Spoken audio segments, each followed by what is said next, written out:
So we got Sophie Cunningham after day 3 of training camp.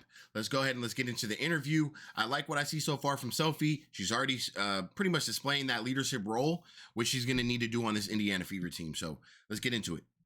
In it for the right reason. Everyone's in it. You have great energy. You have great people. And at the end of the day, everyone's putting aside their agendas and doing what's best for the team. And let me tell you, it is refreshing, and everyone's excited to be here. So you've been around winners before. What is it like to join a new group of winners and kind of establish that culture here? Yeah, I think that that was a part of off season is,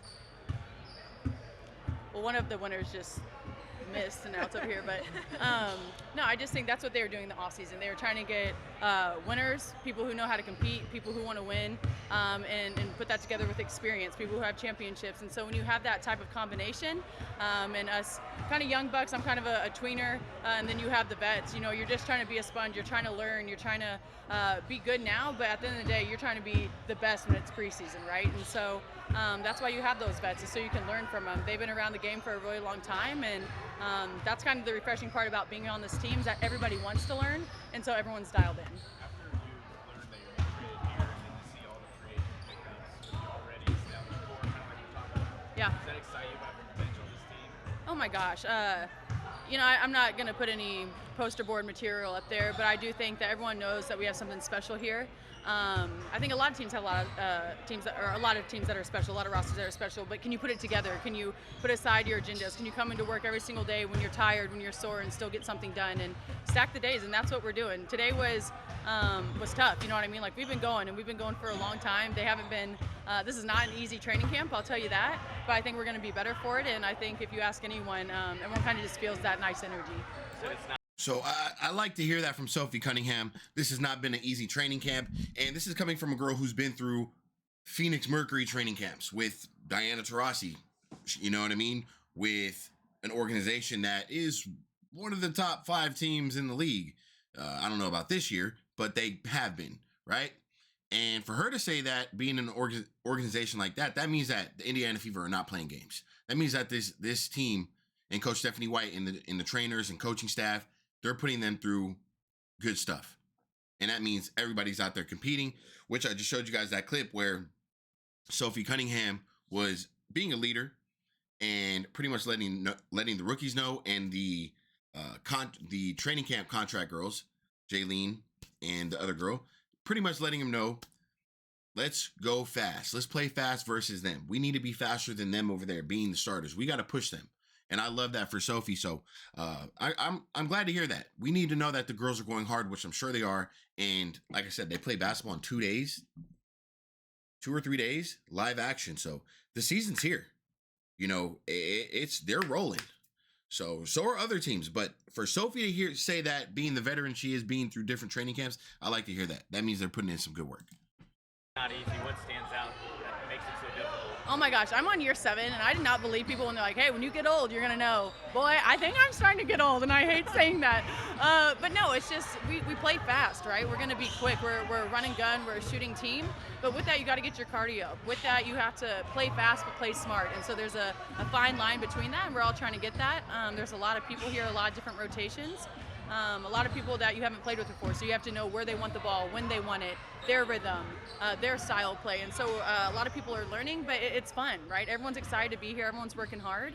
We've had 3 really, really good days. What's that kind of chemistry building process been like, especially off the court, Yeah. since you guys are all now in market? I don't even want to sound like this, but it's been easy. It's been easy because you have really, really great people here that want to be a part of something special. And so they're not only phenomenal athletes, but they're phenomenal people. They're out in the community. They do what's right. I don't know. We're just good stewards. And so when you're around those types of people, it's refreshing. And when I say this, I'm truly happy to be here because it hasn't been like this for my career in a really long time. What is it like trying to jam so? I can't even let that pass. I have to play this back. Whoa. And Sophie's been expressing something like this, similar, pretty much saying, I've been in an offense that wasn't really designed for my style of play. She's been in an offense pretty much designed for Diana Taurasi and Brittany Griner, is what she's been saying. And now being in this offense, she's going to have more opportunities, and she feels more comfortable playing with this type of offense. So listen to this right here. And this goes back to me saying a lot of these girls have been with these organizations for a long time. They've been in that same system. They have a new spark being in a new organization, organization with the fan base that the Fever has. So now these girls are going to put in that extra work. It's almost like when you get a new job or you get a new car, you have an extra motivation, you have an extra passion to go hard. You get that joy back. I don't know if you guys been watching the Warriors, but Jimmy Butler, he just said it yesterday. Bro, the Golden State Warriors are playing phenomenal basketball since Jimmy's been there. And it's not just phenomenal basketball, they're winning tough games. So he said it yesterday, I got my joy back for the game. And I really think that's what we're going to see from a Sophie Cunningham. I expect her to play with passion this year. Super passion. And then Natasha Howard, Sydney Colson, all of these girls who are new to this organization, I think that they're going to have a new love for the game and get that real spark back, that real passion. So I'm excited. But let's play this part over one more time. So they're not only phenomenal athletes, but they're phenomenal people. They're out in the community. They do what's right. I don't know. We're just good stewards. And so when you're around those types of people, it's refreshing. And when I say this, I'm truly happy to be here because it hasn't been like this for my career in a really long time. It hasn't been like this for my career in a very long time. Let's get into it, man. I'm not even going to pause it too much more. Let's go. Like trying to jam so much into a week before preseason games, and on top of that, just the understanding tendencies and where players want the ball on passes and things like that. Man, I think that's a part of the chemistry. That's part of learning your teammates, learning yourself in a new system, right? And so it's a motion offense. We're going to be making a lot of reads, but with that, you have to be on the same page as people, right? That's when you can throw the ball away quite a bit, but that's why we're working on it now. And even just within the 3 days, you see people are already starting to get a rhythm, getting a chemistry. We're already reading each other pretty well. Who likes to shoot behind the screen? Who likes to come off a screen? Who likes to pitch? You know what I mean? And so with that, we're on day 3. So when season starts, I think we're going to be in a whole better place. But man, when I tell you it's fast, and sometimes we have to slow ourselves down a little bit. How's Midwest team compared to Phoenix? You know what? I don't mind it. I really don't mind it. I think you guys forget that I'm from Missouri. I was here for 23 years, and so I do appreciate the dry heat out in Phoenix, but I'm missing my curly hair, so hopefully you guys see curls soon. I'm all about my hair. I don't care about the heat. So. What's it like to, I guess, play with Caitlin? You play with a point guard like DT, get you the ball anywhere, and does that kind of help you with the learning curve a little bit? Yeah, I think anytime you play with the GOAT of our team, or the GOAT of our game, you're going to learn a lot. You have to be ready for the ball, head on a swivel at all times, and the way that she throws the ball is a lot how DT threw it. I think this is just the younger version of her, so she has a little bit more energy, a little bit more spunk. I miss DT in her prime, but doesn't mean she wasn't great when I played with her. But honestly, at the end of the day, everybody can shoot, right? If you're cutting and you're open, you're going to get the ball, and so you just have to be ready for that. And I'm excited for that. And I think you'll see 1 through 5 is interchangeable, and so you'll see the 5 bring the ball down. So it's going to be a little different for other teams to play defense against us as well. Last one. As a new city, new team, all that been kind of reinvigorating after being in Phoenix all those years? Yeah, I'm so grateful and blessed to have my time out in Phoenix. I met a lot of cool people. I had a lot of great teammates. I learned a lot, had a lot of great times, but just a new era for me, right? A new system, a new type of energy, and so of course I'm excited for it. I'm happy to be close to my family. I'm excited to have my teammates, so I'm started to even get close with now, and I think we're going to be a lot of friends, and so I don't know, it's a new vibe, and I'm happy. So it is very clear Sophie Cunningham is happy in Indiana. I mean, very, very happy. And it's just confirming everything we've been talking about here, right? I'm happy for Sophie. I think she's in a great place. I think she's already a fan favorite. We all know that. Jerseys are flying off the shelf. They just restocked, by the way, I think a couple days ago or earlier last week. If you haven't got your Sophie Cunningham jersey. Me, I got the CC22. And I think my next jersey, we'll see from this team. We'll see. But look, I'm happy for the girls, man. I'm happy for Sophie. One thing I do want to mention is Sophie's obviously very well spoken. I think she's done some broadcasting before in her career. She's not shy. She's not afraid of the cameras. We see her doing some podcast things, not podcasts, but interviews and things like that. So I think in this aspect, she's a pro.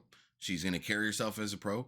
And then everybody in the organization is pretty much leading by example. She said a lot of these girls are outside in the community. They're going to the Pacer games and doing outside activities and things like that. So she just mentioned it's a good group of girls. They're doing the right things. And I think she likes being a part of it. And she's going to have a new spark. I expect Sophie to have a very good year. And the Indiana Fever fan base is going to have her back. And she's going to have Caitlin's back. And she's going to have everybody's back on this team. You know, so, and she mentioned this is a tough training camp. And she said they're fast. They're running fast. So whatever they're doing in there, I just want you guys to know, we're only seeing this much. We're seeing this much. We're not seeing the weight room stuff, which I'm sure there's some strength and conditioning going on, or some type of agility work or something. We're not really seeing too many of the drills. You know, we're seeing glimpses of it. So this team they're probably, you know, Coach Stephanie White knows what she's doing. I have my full trust in Coach Stephanie White. I think she's the right coach. I think she's going to lead this team. And I think they're going to, it's not just being a coach, it's being a coach that the players respect you in an aspect where they trust what you're saying. You know, I'm always big on, hey man, don't bash on Chrissy Sides. And this is not bashing what I'm going to say right now. I always give my praise with Chrissy Sides.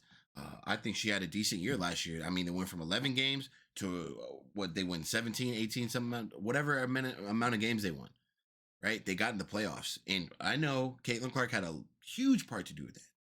But Chrissy Sides being a second-year coach, with everything going on, with all the new media, with all the new fans, with all the new back and forth with different fans and those fans, and all the situations that happened last year, all the new fans in the arena, I think she handled it pretty well.